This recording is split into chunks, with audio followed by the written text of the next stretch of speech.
Hello friends, मैं RD. Yadav आप सभी लोगों का नॉलेज यूट्यूब में एक बार फिर से वेलकम करता हूं।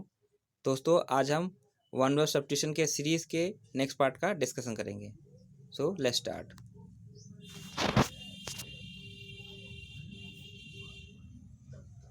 तो देखते हैं आज का पहला वन वर्ड सब्स्टिट्यूशन। आज का पहला वन वर्ड सब्स्टिट्यूशन है मेडिसिन फॉर प्रोड्यूसिंग स्लीप, यानी नशीली दवाएं। ऐसी दवाएं जो नशीली हो,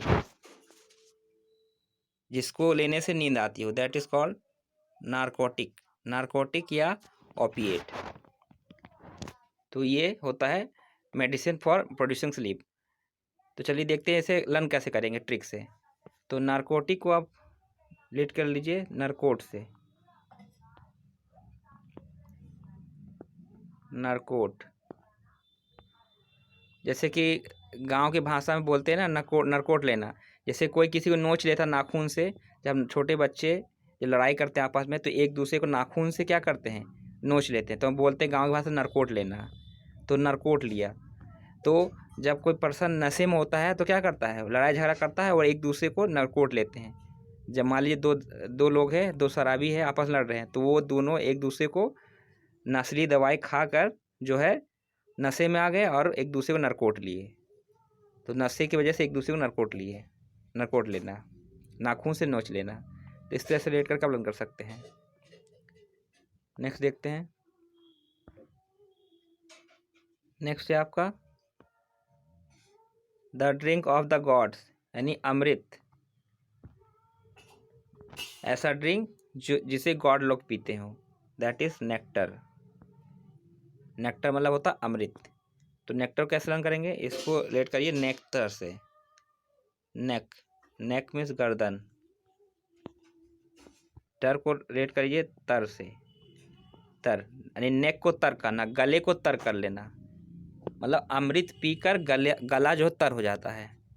अमृत पीकर गले को तर कर लेना, दैट इज नेक्टर। नेक्टर नेक को कर लो तर, अमृत पीकर नेक को यानी गले को तर कर लो। ऐसे कहते हैं ना आम बोलचाल भाषा में, जब से गर्मी में प्यास लगती है तो कहते हैं लाओ थोड़ा पानी लाओ, मैं अपने गले को तर कर लूँ। यानी गले को तर करना मतलब पीना। तो नेक्टर मतलब होगा अमृत। तो नेक्टर को नेक्टर से रेट करके आप लर्न कर लीजिए इसे। नेक्स्ट देखते हैं। नेक्स्ट है आपका a downfall caused by one's action, just punishment for wrongdoing. A downfall caused by one's action, यानी किसी के काम की वजह से उसका पतन हो जाना। और just punishment for wrong doing, और बुरे कामों की वजह से उसे सज़ा मिलना। अपने कार्यों के कारण होने वाला पतन या मिलने वाली सज़ा।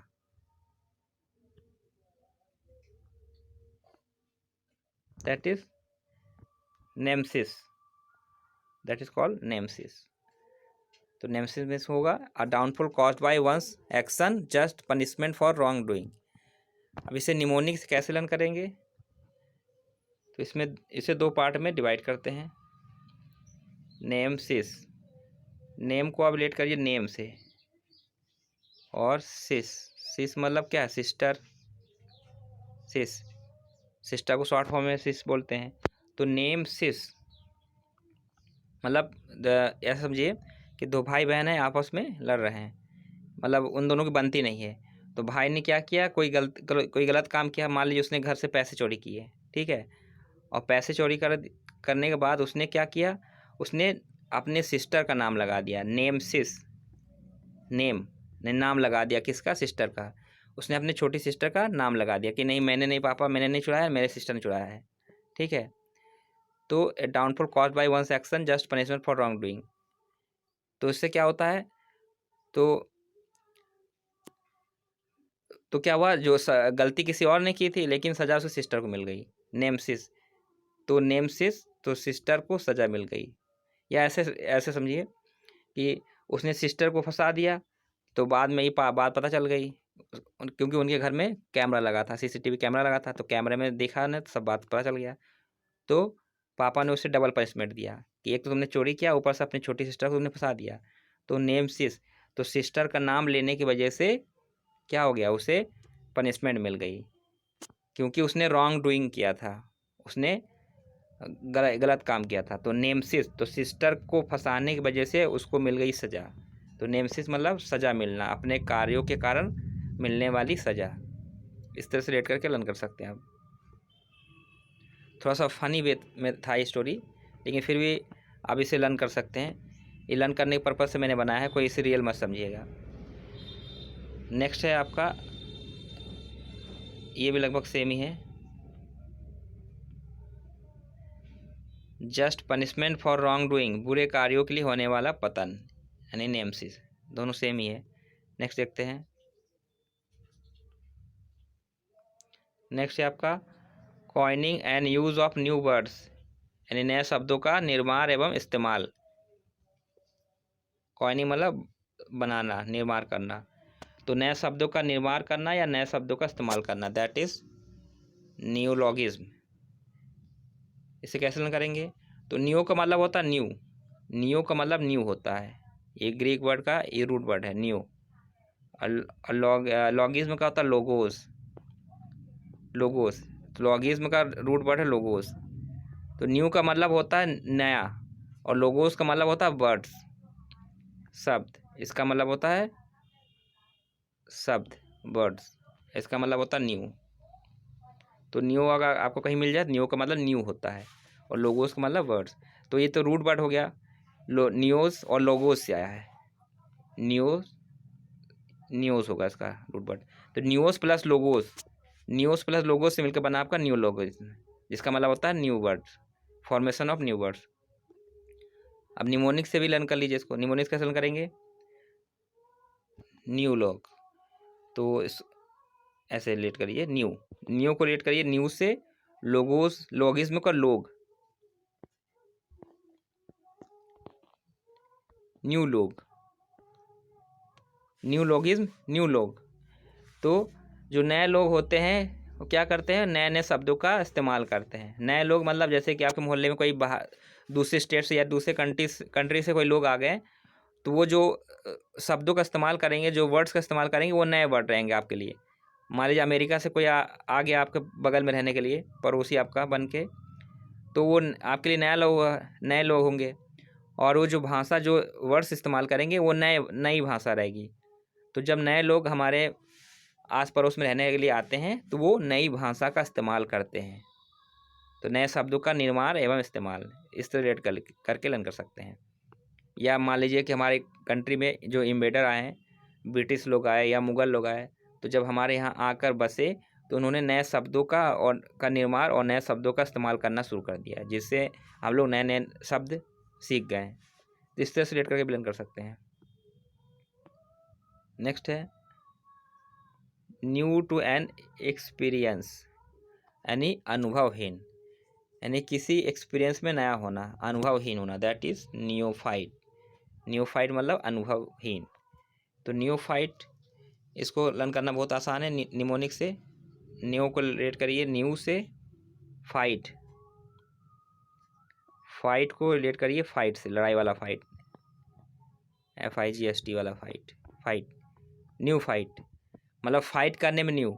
मान लीजिए बॉक्सिंग का मैच हो रहा है, तो उसमें एक प्लेयर आया है, वो एकदम न्यू है, न्यू फाइट। तो इस मैच में वो एकदम न्यू है, न्यू मतलब एकदम नौसिखिया है, उसका पहला मैच है। तो अगर किसी प्लेयर का अगर पहला मैच रहेगा, तो क्या वो एकदम न्यू रहेगा, अनुभवहीन रहेगा। तो क्या करे, इससे बहुत सारी चीज़ें वो सीखेगा, उसको एक्सपीरियंस नहीं है, वो हार जाएगा। तो न्यू फाइट मतलब फाइट में वो अभी न्यू है, अनुभवहीन, उसका अभी कोई एक्सपीरियंस नहीं है फाइट करने का। इस तरह से रेट करके आप लर्न कर सकते हैं। Next, the practice of giving undue favour to one's relatives, the practice of giving undue favour to one's relatives मतलब अपने रिलेटिव्स का फेवर लेना, दैट इज़, जैसे हिंदी में बोलते हैं भाई भतीजावाद। भाई भतीजावाद क्या होता है, जैसे कि मान लीजिए कि किसी संस्थान में या सरकारी कॉलेज में, मान लीजिए कि कोई ऐसे मान लीजिए कि मान लीजिए कि आपने कोई एग्ज़ाम की प्रिपरेशन किया, आपने किसी विभाग में फॉर्म डाला और वहीं पे कोई जो है आपका परिचय का मिल जाए। मान लीजिए इंटरव्यू हो रहा है, इंटरव्यू के पैनल में आपको कोई परिचय का मिल जाए, तो क्या करेगा? जो इंटरव्यू देने वाला अगर आपका परिचय का निकल जाएगा तो क्या करेगा? आपको अच्छे मार्क्स देंगे, तो आपका फेवर लेगा, है ना? या सरकारी काम में कोई ऑफिस काम से आप किसी ऑफिस में गए, वहाँ पर अगर आपको कोई रिलेटिव मिल गया तो आपका काम जल्दी हो जाएगा, तो बाकी लोगों का काम छोड़ के वो आपका काम करेगा। तो इसे भाई भतीजा बात बोलते हैं। मतलब क्या होना कि अपने रिलेटिव्स का फ़ायदा कराना, भेदभाव कराना, मतलब दूसरों का काम ना करके अपने रिलेटिव्स का पक्ष लेना। तो इस सरकारी कार्यालय वगैरह में अक्सर ये होता है, जिसे बोलते हैं नेपोटिज्म, यानी भाई भतीजा बात, यानी मतलब अपने लोगों की मदद करना, दूसरों की मदद को छोड़कर अपने लोगों का पक्ष लेना, दैट इज नेपोटिज्म। नेक्स्ट भी यही सेम है लगभग, गिविंग अनड्यू फेवर वन किथ एंड किन, यानी अपने संबंधियों को अनुचित लाभ देने का सिद्धांत। जैसे जैसे परिवारवाद बोलते हैं, परिवारवाद भी बोल सकते हैं, जैसे कि कांग्रेस में होता है। ठीक है, तो नेपोटिज्म मतलब होगा भाई भतीजावाद। तो नेपोटिज्म को कैसे लर्न करेंगे? इसको नेपोलियन से रिलेट कर लीजिए। नेपोटिज्म, नेपो मतलब नेपोलियन,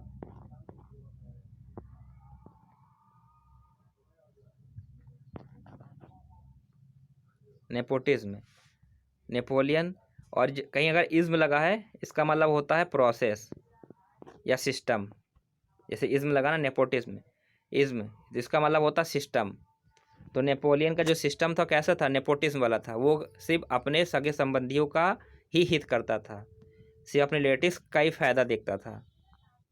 तो नेपोटिज्म जो है, मतलब नेपोलियन कैसा था? नेपोटिज्म था, भाई भतीजा बात करता था। इससे रिलेट करके हम लोग कर सकते हैं, क्योंकि वो एक तानाशाह था, तो वो नेपोटिज्म करता था। अगला है a single minded expert in a particular technical field, यानी किसी खास क्षेत्र का विशेषज्ञ।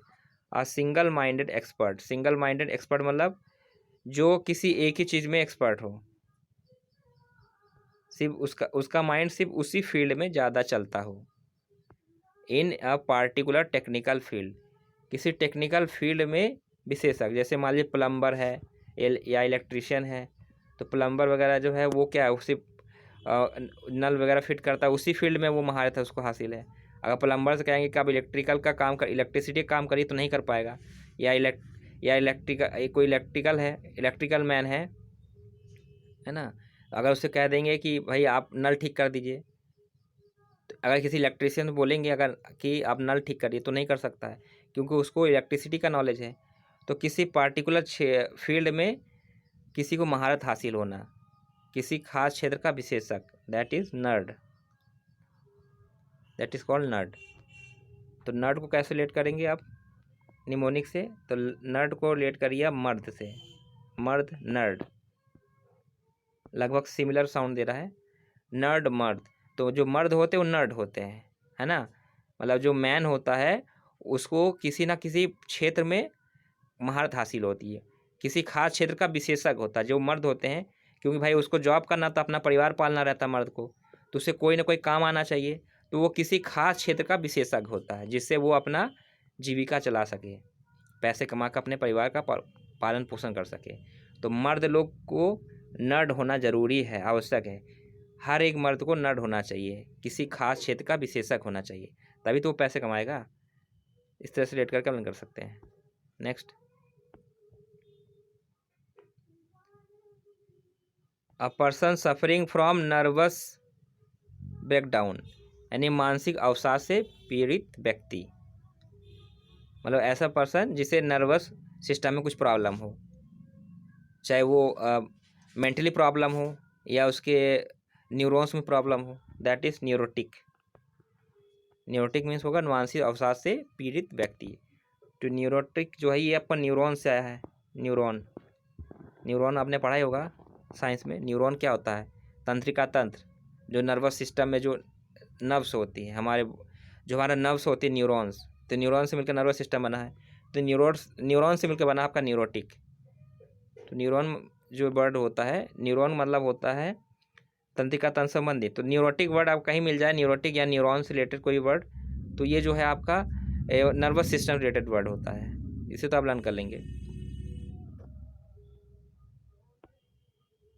Next, a hollow place in a wall for a statue, यानी किसी दीवार की ऊंची जगह पर खाली स्थान जहाँ कोई मूर्ति आदि रखी जा सके। मतलब दीवार पर ऐसा स्थान, ऊंचे स्थान पे जहाँ पे मूर्ति वगैरह रखा जाता हो, मतलब आलमारी टाइप का आप कह सकते हैं।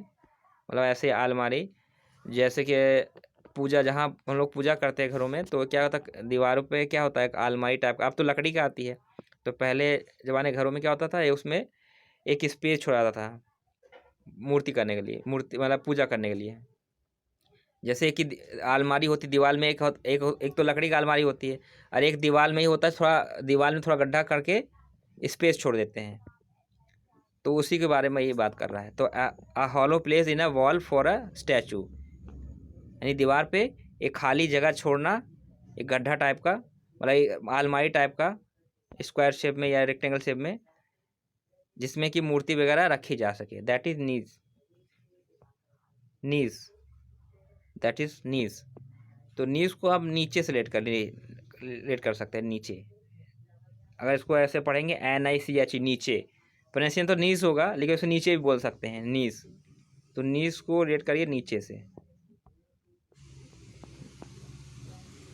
क्योंकि NICH नीचे, नीचे भी इससे बन सकता है प्रोनाउंसिएशन में।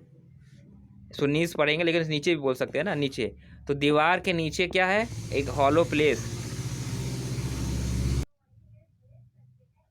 मतलब दीवार के नीचे जो है एक नीज छोड़ा गया है, यानी खाली जगह छोड़ी गई है दीवार के नीचे, जिससे कि मूर्ति वगैरह वहाँ रखी जा सके पूजा करने के लिए। इस तरह रेट करके लंग कर सकते हैं। नेक्स्ट है, particularly good, skilful, effective, stylish, यानी कौशलपूर्ण या उपयोगी। मतलब जो बहुत ही अच्छा हो, स्किलफुल हो, इफेक्टिव हो और स्टाइलिश हो, दैट इज निफ्टी, से निफ्टी बोलते हैं। तो निफ्टी मतलब होगा particularly good, skilful, effective and stylish. तो इसको लर्न कैसे करेंगे, निमोनिक से, निफ्टी। निफ्टी आपने पढ़ा होगा इकोनॉमिक्स में। निफ्टी क्या होता है, ये बेंचमार्क होता है, शेयर मार्केट का एक बेंचमार्क है ना Nifty. Share market related word है ये, तो आपने पढ़ा होगा निफ्टी, न्यूज़पेपर वगैरह में आता रहता है। तो निफ्टी क्या है, बहुत ही शानदार होता है। तो निफ्टी जो होता है बहुत ही शानदार होता है, क्योंकि शेयर मार्केट से रिलेटेड होता है, तो बहुत ही शानदार होता है, इफेक्टिव होता है, स्टाइलिश होता है। तो निफ्टी को आप निफ्टी से रेट कर लीजिए, या तो फिर एक तरीका और देखते हैं लर्न करने के लिए। मान लीजिए आप लोगों ने नहीं सुना होगा निफ्टी के बारे में, तो देखते हैं निफ्टी।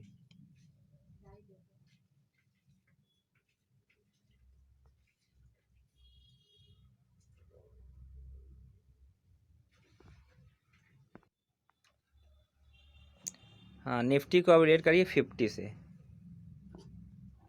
इसको आप 50 से रेट कर लीजिए। 50, निफ्टी मीन्स 50। तो 50 क्या, 50 एज।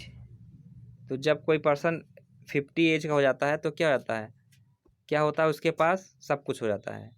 लगभग 50 एज जब कोई पर्सन क्रॉस कर लेता है, तो वो उसके पास बहुत सारा कौशल आ जाता है,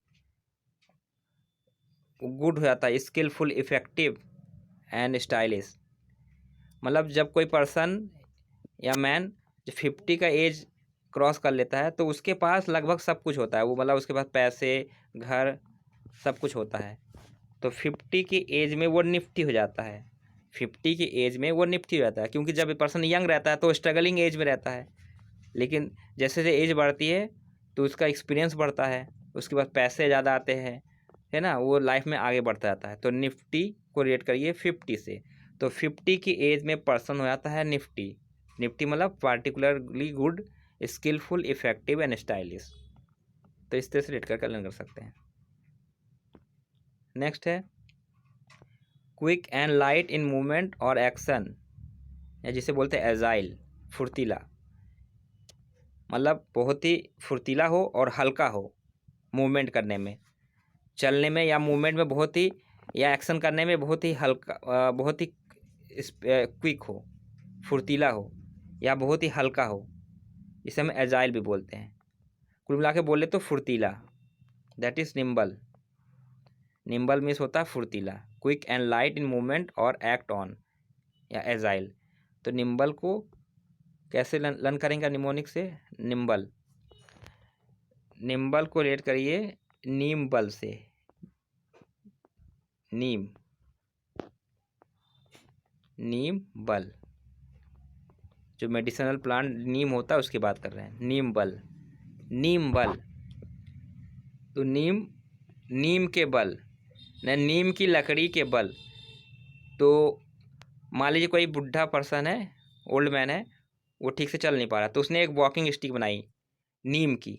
तो नीम की डंडी की उसने वॉकिंग स्टिक बनाई, तो नीम की डंडी के बल वो बहुत ही फुर्तीला हो जाता है, तो बहुत फुर्ती के साथ वो चलता है, नीम बल। तो नीम की लकड़ी के बल, नीम की लकड़ी के बल जो है, जब वो चलता है तो वो बहुत ही फुर्तीला हो जाता है ना। तो क्योंकि उसको सपोर्ट मिल जाता चलने में, तो नीम की लकड़ी के बल जब वो ओल्ड पर्सन चलता है तो बहुत ही फुर्तीला हो जाता है। तो निम्बल को नीम के बल, नीम की लकड़ी के बल, इस तरह करके लर्न कर सकते हैं। या ऐसे भी लर्न कर सकते हैं इसको, नीम बल को। नीम बल मतलब नीम का इस्तेमाल करने से बल मिलता है। जो पर्सन नीम का यूज़ करता है, मतलब नीम नीम के डंडी से मंजन करता है या नीम की पत्तियां खाता है रोज़, तो उसको बहुत ही बल मिलता है, बहुत ही फुर्तीला हो जाता है, क्योंकि उसके बॉडी का सारा टॉक्सिक निकल जाता है। तो नीम से क्या मिलता है? उसको बल मिलता है, जिससे वो फुर्तीला हो जाता है, क्योंकि नीम एक मेडिसिनल प्लांट है। नेक्स्ट देखते हैं। नेक्स्ट है आपका एक्टिव एट नाइट, यानी रात में सक्रिय। तो ऐसे जानवर या ऐसे बर्ड्स जो रात में एक्टिव रहते हैं उसे नॉकटर्नल बोलते हैं। नॉकटर्नल जैसे आपका उल्लू हो गया, तो उसको हम नॉकटर्नल, ऐसे एनिमल को हम नॉकटर्नल बोलते हैं, जो रात को एक्टिव होते हैं और दिन में सोते हैं। तो नॉकटर्नल, इसे निमोनिक्स कैसे लर्न करेंगे? तो इसे आप 3 पार्ट में डिवाइड करिए। नॉक, नॉक को रेट करिए नाक,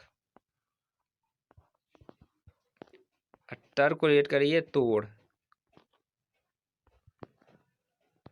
नाक तोड़, नल को नाल, नाला या नाला से रेट कर लीजिए। तो नॉकटर्नल को नोक तोड़ नाला, है ना, नाक तोड़ नाला, मतलब नाक तोड़ ली। तो अगर कोई पर्सन रात को ज़्यादा सक्रिय होगा, क्योंकि रात को रोशनी कम होती है, अगर कोई पर्सन रात को ज़्यादा सक्रिय होगा, रात को एक्टिव होगा, तो क्या होगा? नाक तोड़ लेगा। कैसे? नाला में गिर के, नाक तोड़ नाला। मतलब जैसे मान लो कोई शराबी है, रात को शराब पी के आ रहा, तो रात को क्या हुआ, शराबी लोग रात को ज़्यादा एक्टिव रहते हैं, तो रात को जब शराब पीता है तो क्या होता है, वो नाला में गिर जाता है, और नाला में गिरता है तो अपनी नाक तोड़ लेता है। तो नॉकटर्नल यानी नाक तोड़ नाला, नाला में गिरकर उसने अपनी नाक तोड़ ली, क्योंकि वो रात को एक्टिव था। रात को जो है रोशनी कम होती है, उसे दिखाई नहीं दिया, अब वो नाले में गिर के अपना नाक तोड़ लिया। तो active at night, nocturnal. Nocturnal मतलब एक्टिव एट नाइट।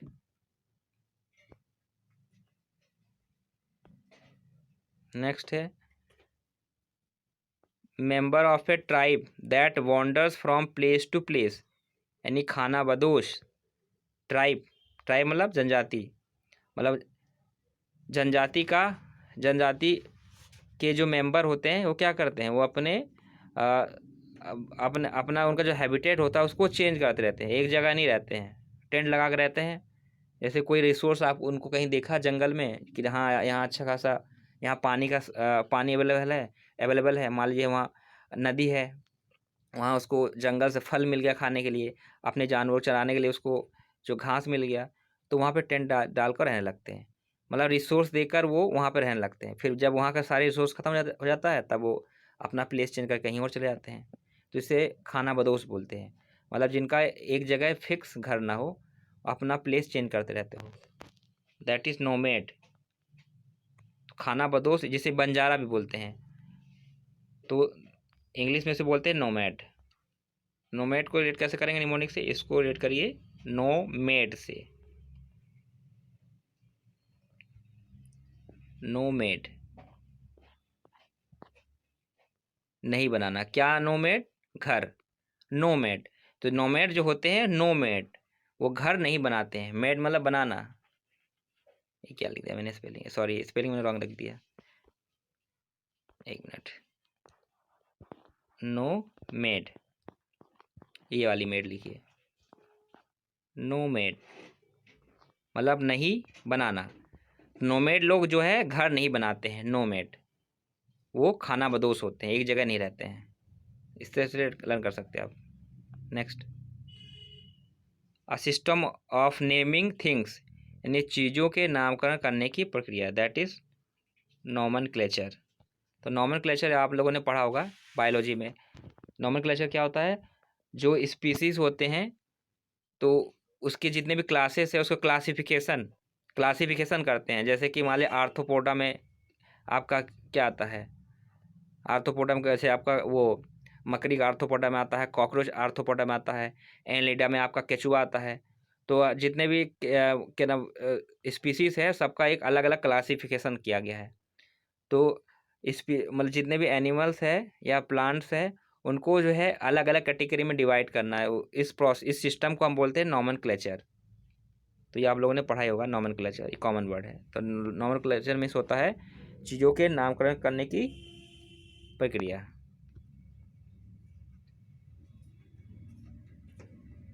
इसका ट्रिक भी देख लेते हैं लर्न करने के लिए। इसका निमोनिक देखते हैं, no man, no man culture, no man, और कल्चर को आप कल्चर रेट कर लीजिए, कल्चर संस्कृति, नो मैन कल्चर।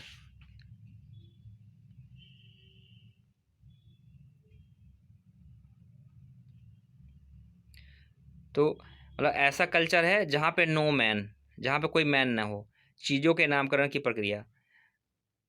मान लीजिए कोई ऐसा कल्चर है किस जगह पे जहाँ पे लोगों का नाम नहीं रखा जाता है, चीज़ों का नाम रखा जाता है, चीज़ों के नामकरण की प्रक्रिया, a system of naming things, nomenclature, no man culture.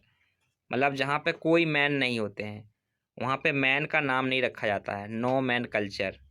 मतलब ऐसा कल्चर है किसी आदिवासी ग्रुप का कि जहाँ पे जो है मैन का नाम नहीं रखा जाता है, बल्कि जो है आसपास की चीज़ों का नाम रखा जाता है। मतलब किसी मैन का अगर कोई बच्चा पैदा हुआ तो उसका नाम जो है इंसान के नाम पर नहीं रखते, बल्कि वो आसपास की चीज़ों के नाम पर रख देते हैं। जैसे कि कोई जगह का नाम है या किसी पेड़ का नाम है, किसी मंदिर का नाम, तो चीज़ों आसपास के चीज़ों के नाम के आधार पर वो अपने बच्चों का नाम रखते हैं। नोमेनक्लेचर, नो मैन कल्चर, मतलब जहाँ मैन का कोई कल्चर नहीं है, मैन का नाम नहीं रखा जाता, चीज़ों का नाम रखा जाता है। तो इस तरह से फनी वे से रेट करके आप लर्न कर सकते हैं। नेक्स्ट है पर्सन बिटवीन 90 एंड 99 ईयर्स, यानी 90 से 99 साल की उम्र का व्यक्ति, दैट इज नोनाजेनेरियन, दैट इज नोनाजेनेरियन। तो नोनाजेनेरियन इससे देखते हैं कैसे लर्न करेंगे। इसका पहले इसका रूट समझते हैं, नोना। तो नोना क्या होता है? ठीक है ना, नोना मीन्स 9 होता है ना। ग्रीक लैंग्वेज में नोना, जैसे कि आपने पढ़ा हो केमिस्ट्री में, mono, di, tri, hept, pent, hex. तो इसी तरह से फिर ऑक्ट, ऑक्ट मतलब 8 होता है, और नोना मतलब होता है 9। तो नोना मतलब 9 होता है ना ग्रीक लैंग्वेज में। सॉरी ग्रीक नहीं, लैटिन लैंग्वेज है। तो लैटिन लैंग्वेज में नोना मतलब होता है 9, और डेका मतलब क्या होता है? 10 होता है। आप लोगों ने पढ़ा होगा केमिस्ट्री में या साइंस में या मैथ में भी कभी कभी इस्तेमाल होता है। तो नोना मतलब होता है 9। तो यह नौना वर्ड आ रहा है, तो 9 नोनाजेनेरियन। जेनेरियन क्या है? जेनेसिस। जेनेसिस से है आपका जेनेसिस। जेनेसिस मतलब क्या होता है? स्पीसीज, यानी नौ की स्पीसीज, मतलब ऐसी स्पीसीज जो 90 साल की हो गई हो। इसे निमोनिक देखते हैं कैसे बनेगा। तो नोना को नोना को इसमें तो आपका 2 बार नौ बनेगा, नोना नौना नोना जन।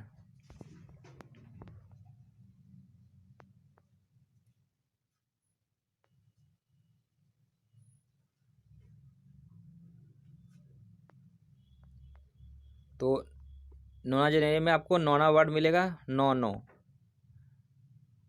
एक मिनट।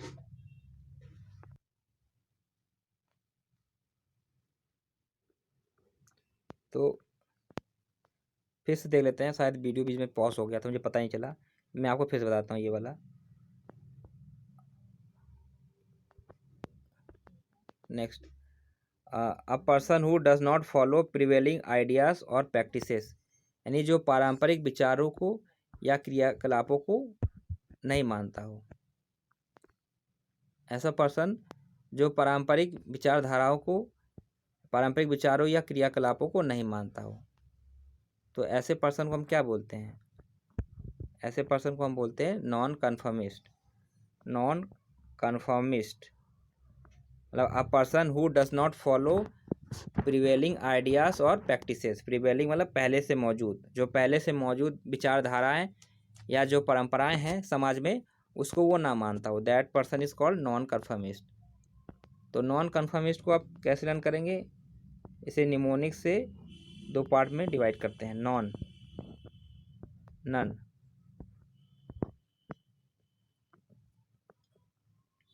ठीक, कन्फर्मिस्ट,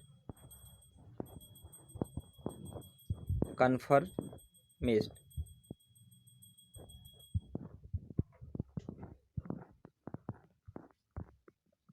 कन्फर्म। ठीक, तो मतलब जिसे कन्फर्म ना हो, नॉन कन्फर्मिस्ट।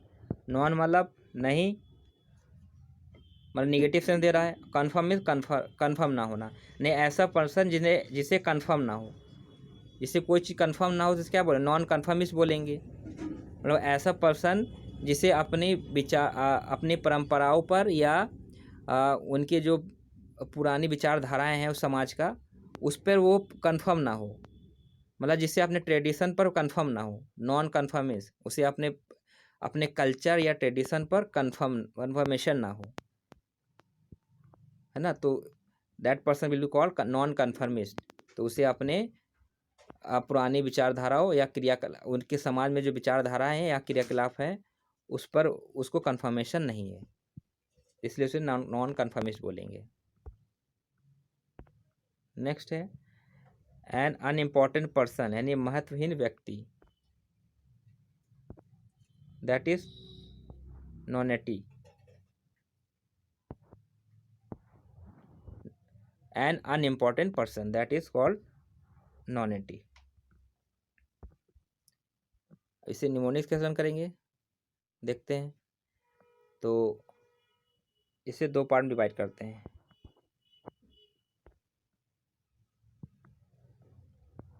एक तो आपको मिलेगा नन,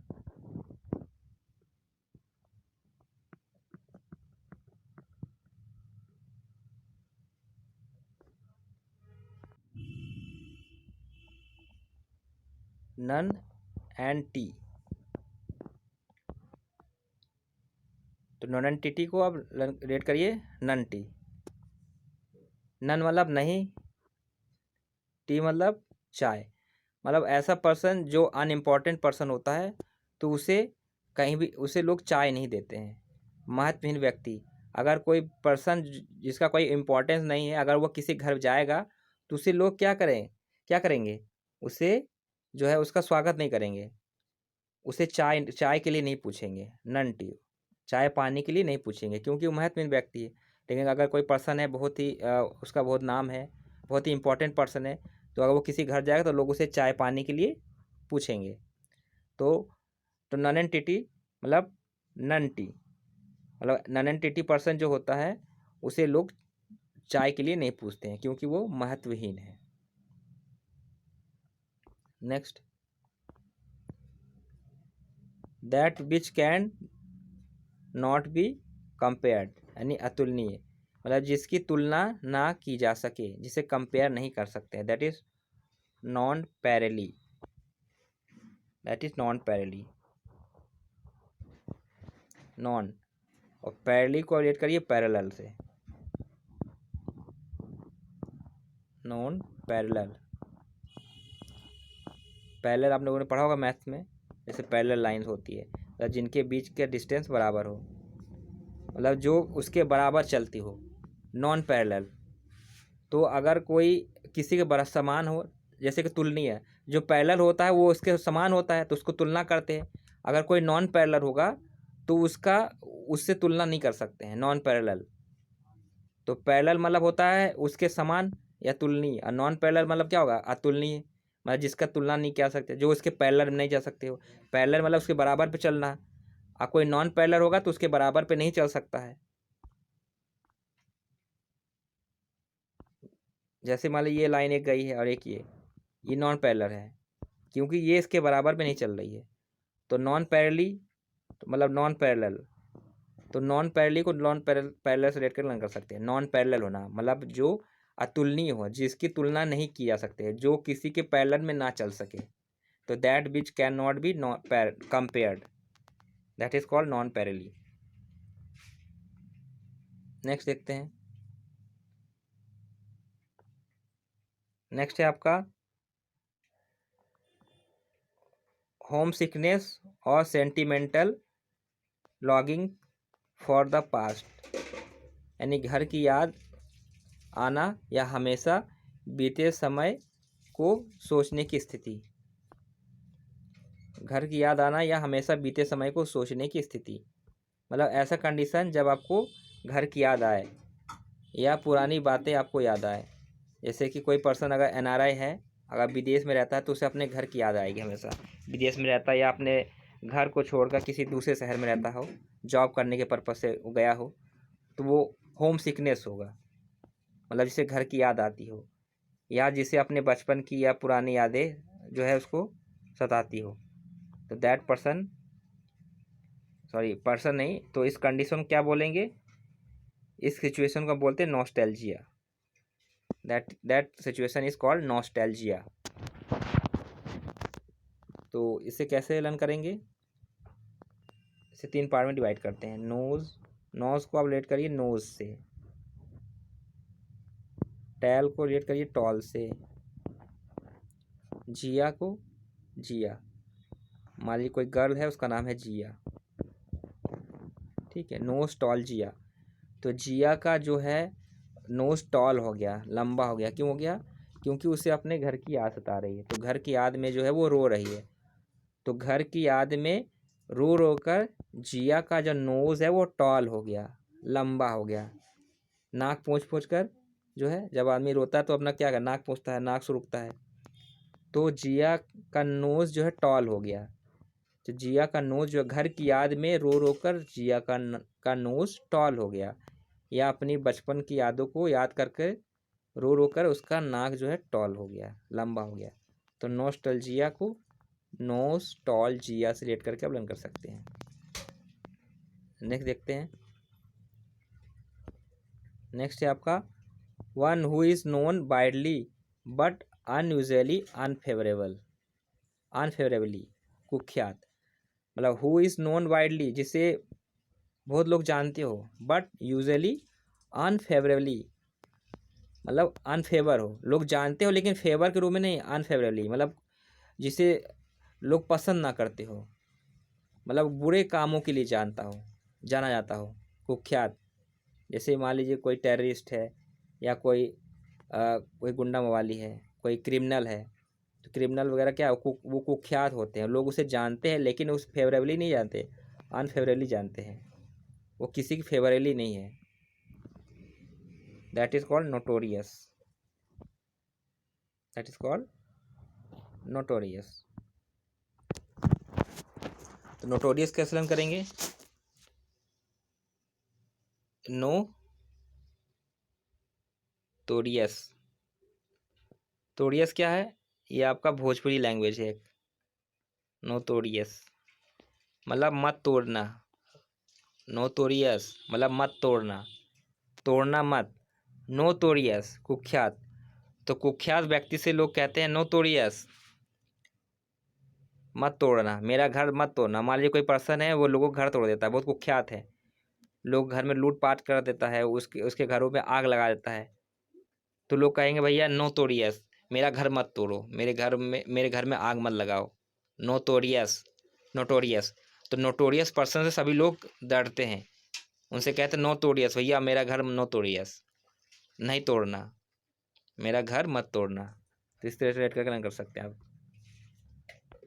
नेक्स्ट है आपका the quality of being new and original, यानी नयापन, नया होना, दैट इज नॉवेल्टी। नॉवेल्टी, तो नॉवेल्टी को लर्न करना बहुत आसान। नॉवेल्टी को आप, नॉवेल्टी मीन्स क्या होता है? नॉवेल्टी मतलब राजशाहीपन, नॉवेल्टी। तो जो राजघराने के लोग होते हैं, उन्हें उनका जीवन जो हमेशा नयापन होता है, क्योंकि वो हमेशा नए नए कपड़े पहनते हैं, नए नए गाड़ियाँ खरीदते हैं, नए नए महल बनवाते हैं। तो नॉवेल्टी के लोग जो है, उनका जीवन हमेशा नयापन रहता है, उनके the quality of being new and original. तो नॉवेल्टी लोगों का जीवन हमेशा नया जैसा रहता है। इस तरह से रेट करके लर्न कर सकते हैं। नेक्स्ट है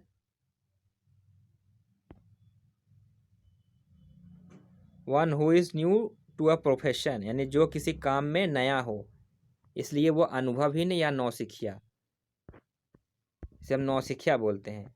कोई काम में कोई पर्सन नया हो किसी फील्ड में, तो वो नौसिखिया कहलाएगा। तो उसे हम क्या बोलते हैं? दैट इज, इसको तीन वर्ड इसका है, मतलब इस, एक है नोवाइस, एक टायरो, एक न्यूफाइट। टायरो, न्यूफाइट। न्यूफाइट को मैंने आपको ऊपर बता ही दिया। न्यूफाइट, न्यूफाइट को रिलेट करिए न्यूफाइट, मतलब फाइट में अभी वो नया नया है, न्यूफाइट। और टायरो को, इसको रिलेट करिए ट्राई करो, ट्राई करो, ट्रायरो मतलब ट्राई करो, मतलब तुम अभी इस काम में नए हो, अभी तुम ट्राई करो, ट्राई करते रहो, तुम प्रैक्टिस करते रहो। ट्राइरो यानी ट्राई करो। कोई पर्सन अगर किसी फील्ड में नया है, तो उसे क्या करना पड़ेगा? उसे बार बार ट्राई करना पड़ेगा, उसे बहुत सारी प्रैक्टिस करनी पड़ेगी। तो हम कहेंगे कि भाई तुम ट्राई करो और ट्राई करो, ट्राई करते रहोगे तो तुम इस काम में परफेक्ट हो जाओगे। नो वाइस,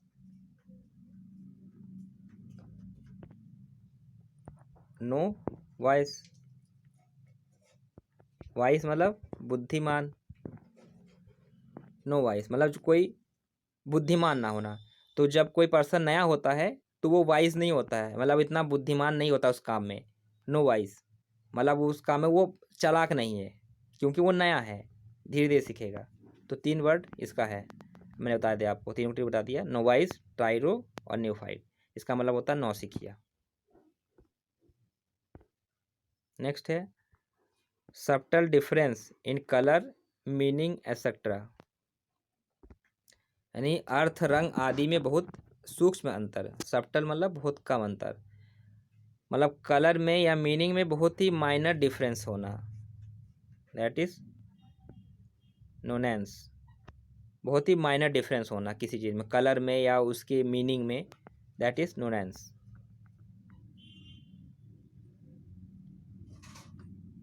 सॉरी नुएंस है, नुएंस बता दिया, दैट इज नुएंस। तो नुएंस मतलब होगा बहुत ही माइनर डिफरेंस होना कलर में या मीनिंग में। तो नुएंस को रेट करिए आप नो अंश से, नो अंश, नो अंश।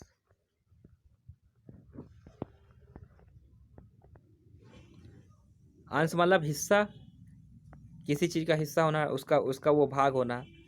नो मतलब नहीं, नो अंश, वो इसका अंश नहीं है ना। मान लीजिए कि दो चीज़ दी गई और दोनों में थोड़ा सा डिफरेंस, अगर थोड़ा सा भी डिफरेंस आपको मिल गया, तो कहेंगे नहीं ये इसका अंश नहीं है, इसका हिस्सा नहीं है ना। मान लीजिए कोई टाइल्स का पैटर्न है ना। मान लीजिए आपने घरों में आपने अपने घर में आप टाइल्स लगवा रहे हैं और टाइल्स ख़त्म हो गया, तो आप टाइल्स लेने गए मार्केट में, तो आपको थोड़ा सा डिफरेंस दिखा कलर में उसके, तो कहेंगे नहीं नहीं ये इसका अंश नहीं है, ये इसका अंश नहीं, क्योंकि इसमें थोड़ा सा डिफरेंसेस है, इसमें ये थोड़ा सा कलर थोड़ा सा अलग है, इसकी मीनिंग भी थोड़ी सी अलग दिख रहा है। तो नो अंश, नो अंश मतलब नो अंश, ये जो टाइल्स मैंने घर में लगाया वो इसका अंश नहीं है, क्योंकि ये थोड़ा सा उससे डिफरेंस है, डिफरेंट है, थोड़ा सा वो उससे डिफरेंट है। तो नो अंश मतलब उसका अंश नहीं है, क्योंकि वो उससे थोड़ा सा डिफरेंट है। नेक्स्ट है आपका to cause to feel no pain, यानी दर्द महसूस ना करने की स्थिति, मतलब दर्द महसूस ना होना, that is numb. To cause to feel no pain, that is numb. Numb को रिलेट करिए थंब से, थंब। तो थंब जो होता है वो बहुत ही मजबूत होता है ना, थंब जो बहुत थिक होता है, तो थंब में जल्दी दर्द महसूस नहीं होता, थंब में नम्ब होता है, ऐसे रेट कर लीजिए थंब से। और बाकी फिंगर्स पतली होती है, अगर थोड़ा सा भी मोड़ेंगे जो है पेन होने लगेगा, लेकिन थंब जो बहुत मजबूत होता है, क्योंकि मेन पार्ट जो मेन फिंगर होता है थंब होता है, क्योंकि इसी मदद से हम लिखते हैं, इसी मदद से हम जो है धनुष बाण चलाते हैं, है ना। इससे एकलव्य ने अपना अंगूठा काट दिया था, तो वो धनुष नहीं चला पाता था, क्यों। तो थंब जो बहुत ही इम्पोर्टेंट फिंगर है, जिसकी मदद से सारे काम मैक्सिमम करते हैं। बाकी फिंगर कट जाए तो काम कर सकते हैं, लेकिन थंब अगर कट जाए तो वो कोई पर्सन काम नहीं कर पाएगा। तो थंब में क्या होता है, नम्ब होता है, थंब में जल्दी पेन नहीं होता है, क्योंकि ये बहुत मजबूत होता है। तो थंब में होता है नम्ब, मतलब दर्द महसूस जल्दी नहीं होता है। नेक्स्ट, कलेक्शन ऑफ कॉइन, यानी सिक्कों का संग्रह, दैट इज नमिस्मेटिक, मतलब सिक्कों का संग्रह करना। जैसे बहुत सारे पर्सन ऐसे होते हैं जो सिक्कों को कलेक्ट करके रखते हैं, या कुछ लोग ऐसे होते हैं जो डाक टिकट कलेक्ट करके रखते हैं, उनका एक शौक होता है। तो ऐसा पर्सन जो सिक्कों को कलेक्ट करता है उसे नमिस्मेटिक बोलते हैं, ठीक है। नमिस्मेटिक, सिक्कों का संग्रह नहीं, नमिस्मेटिक और नमिस्मेटोलॉजी बोलेंगे उसे, नमिस्मेटोलॉजिस्ट बोलेंगे उसे, और इस प्रोसेस को बोलते हैं नमिस्मेटिक। तो नमिस्मेटिक मतलब कलेक्शन ऑफ कॉइन्स, यानी सिक्कों का संग्रह करना।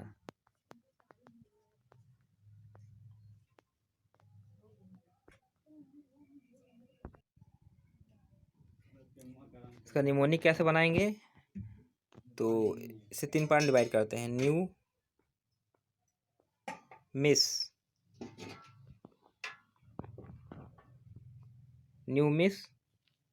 मैटिक, मैटिक को रिलेट करिए मटक से, न्यूमिस मटिक, न्यूमिस मैटक, या ऐसे रिलेट करिए मैट्रिक से, मैट्रिक, न्यूमिस मैट्रिक, मैट्रिक पास। तो जो न्यू मिस आई है ऑफिस में वो मैट्रिक पास है, new miss matric, numismatic को न्यू मिस मैट्रिक। तो कलेक्शन ऑफ कॉइन, सिक्कों का संग्रह। तो जो नए मिस को अपॉइंट किया गया है सिक्के कलेक्ट करने के लिए, या ऐसे रेट करिए कि मतलब ये जो न्यू मिस आई है वो सिक्के कलेक्ट करती है, न्यू मिस जो आई है वो मैट्रिक पास है और वो क्या करती है, सिक्के कलेक्ट करती है, न्यू मिस मैट्रिक। तो मैट्रिक पास जो न्यू मिस आई है ऑफिस में काम करने, या जो नई ऑफिस में जो मिस अपॉइंट हुई है, तो उसका एक शौक है, क्या शौक है, वो शौक है सिक्के कलेक्ट करने का। तो मैट्रिक पास न्यू मिस जो अपॉइंट हुई है ऑफिस में वो सिक्के कलेक्ट करती है, कलेक्शन ऑफ कॉइन्स। इससे निमोनिक सब रन कर सकते हैं। ओके फ्रेंड्स, आज का 1 वर्ड सब्स्टिट्यूशन यहीं तक रहा, इसका नेक्स्ट पार्ट आपको जल्द मिलेगा। तो इसके नेक्स्ट पार्ट का अपडेशन पाने के लिए आप हमारे चैनल को सब्सक्राइब करना और बेल आइकन को प्रेस करना मत भूलिएगा। अगर अच्छा लगा तो लाइक करिएगा। ओके, मिलते हैं नेक्स्ट पार्ट के साथ। Okay, thank you for watching, good bye.